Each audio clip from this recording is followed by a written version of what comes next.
everyone, even those who are not in the newspapers, who are not on the magazines, are not considered newsworthy, have something to say.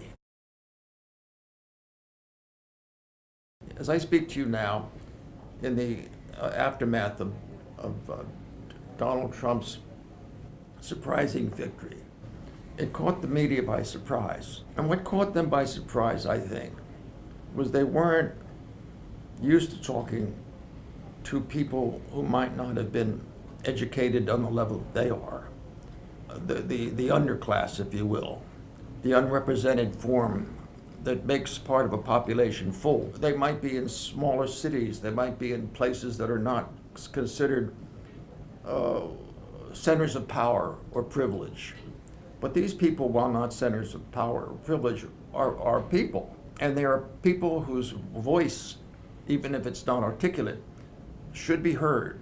And the journalist, the serious, patient, ambitious journalist that wants to be the foot soldier for historians. In other words, the journalist is the first person to give a kind of mood on a daily basis of what is going on in the country, the thinking as well as the actions of a country.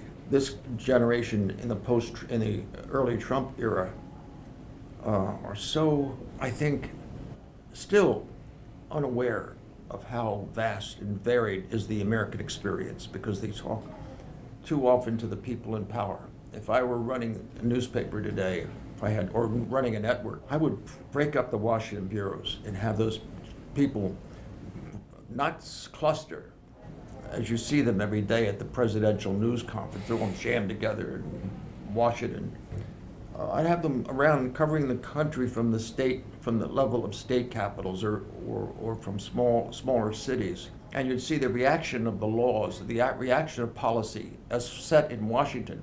But you'd see how it affects people, not in the hinterlands, but the large space that is America, that very varied and sometimes shadowed and uncovered space that represents full thought and full attitude and full representation of democracy.